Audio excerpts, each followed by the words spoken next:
sempre com os assuntos nacionais em primeira mão. Iniciamos aqui, né, um ano depois do governo federal chegar lá na crise, né, no Amazonas, relacionada aos Yanomamis, né, um processo super complicado que o Brasil passou e passa ainda. Essa é a grande questão, né? Então, nos últimos anos, se teve um grande descaso em relação aos Yanomamis e agora, né, o governo federal chegou lá ano passado, falou, levou o ministro, levou o presidente e, na prática, pouco foi feito, né? A crise continua muito forte, né, apesar das promessas do governo.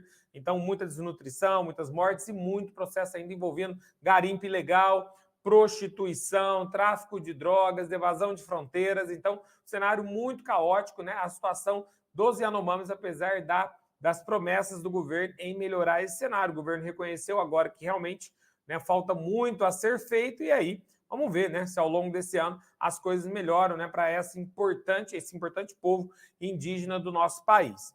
Na sequência, né, uma fala do presidente da República chacoalhou as relações diplomáticas aí entre Brasil e Israel, né, e também entre Brasil e parte do Ocidente aí. Por quê? Né, numa fala na Etiópia, num encontro na Etiópia, o presidente do Brasil faz um discurso, né, comparando o que acontece hoje em Gaza com o Holocausto, né? Então, o Holocausto da Alemanha nazista contra os judeus e tudo mais, essa frase, esse cenário, né, pegou muito mal no cenário geopolítico aí de cara, né? Foi um posicionamento, né, fazendo uma crítica a Israel, que é, na verdade, a defesa que Israel alega ter, né, de poder fazer uma legítima defesa, quando você tem um cerco contra a cidade de Rafah ali, né, o Senado, não só o Brasil, mas vários países do mundo, a África do Sul fez uma denúncia, a gente viu no mês passado, fez uma denúncia na Corte de Haia contra, né, Israel, chamando de genocídio que Israel vem fazendo. Alguns países vêm considerando, né, por exemplo, a Colômbia, que o que acontece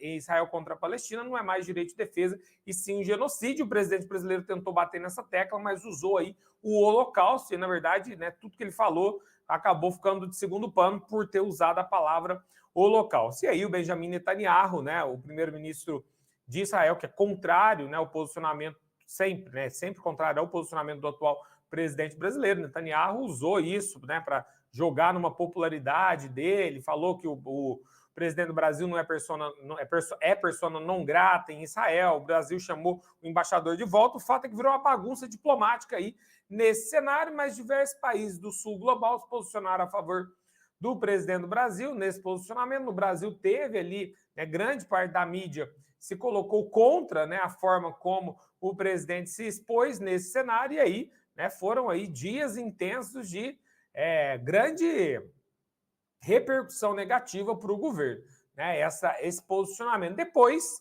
né, a gente vai ver uma notícia mais à frente de Israel, e alguns países começaram a dar razão, chamando que, na verdade, o que está acontecendo em Israel contra a Palestina, é uma punição coletiva, e não necessariamente um direito de defesa que Israel tem, né, contra um grupo que fez atos terroristas, que é o Hamas, mas o Hamas não representa toda a Palestina, pelo contrário. Então, você tem muitos palestinos civis, a grande maioria, e nesse momento, pelo menos 25 mil pessoas morreram, sendo elas 10 mil mulheres e crianças. Então, fica naquela questão se isso é direito de defesa ou não, e aí fica uma discussão mais que diplomaticamente bagunçou, que o Itamaraty teve que trabalhar demais nesse cenário aí, foi bem complicado, e nesse momento as relações Israel e Brasil estão bem ruins.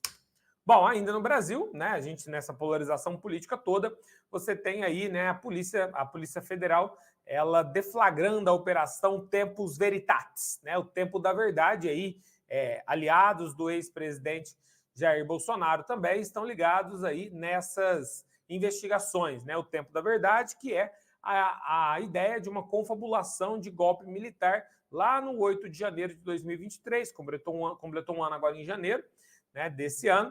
E aí você tem, né, o próprio ex-presidente que teve seu passaporte retirado, não pode sair do Brasil durante as investigações, já não pode falar com vários dos investigados dessa investigação também. Você tem ali o Valdemar Costa Neto, que acabou sendo preso, é o presidente do PL, acabou sendo preso por porte ilegal de arma, depois foi solto. Você tem ali o general Heleno, né, que era um dos que nas denúncias parece estar encabeçando o processo da tentativa de golpe militar lá, dos atos terroristas de 8 de janeiro, e você tem ali o Braga Neto, né, que foi o candidato a vice, né, na chapa do ex-presidente na eleição que perdeu em 2022. Então, você tem aí, né, o núcleo duro ali da base do ex-presidente, né, que teve ali, foi cercado pela Polícia Federal. Então, acusações contra ele é de ter participado, né, de tentar impedir a posse do atual presidente e ter confabulado sobre esse processo, né? Então, essa investigação continua nesse cenário aí.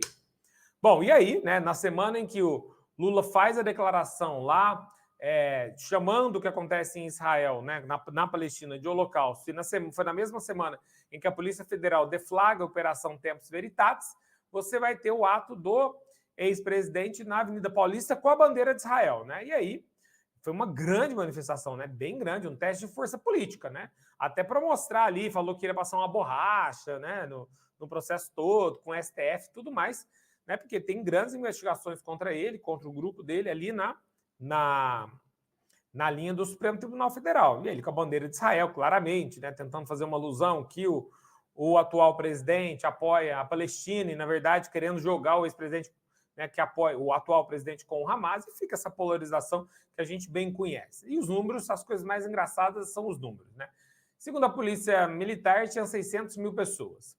Segundo a imprensa, tinha 750 mil pessoas. Segundo, né, os partidários do ex-presidente, é mais de 1 milhão. Segundo a USP, tinha 180 mil. Então, vai depender de quem conta. A verdade é que a Paulista estava cheia, né? Foi um ato político forte, né? Não teve manifestações em outras áreas, tal. Quis demonstrar força. Isso faz parte do processo também democrático e ok. Né? A grande questão é, né, as investigações seguem aí na tentativa de mostrar se houve ou não participação do ex-presidente nos atos, né, golpistas de 8 de janeiro, que nós temos mais de 200 pessoas presas que participaram desses atos lá no 8 de janeiro de 23. Ainda no Brasil, né, a gente vem falando da dengue, mais de 1 milhão de casos de dengue no Brasil, mais de 200 mortes, 214 mortes até o dia que nós estamos gravando essa aula, né?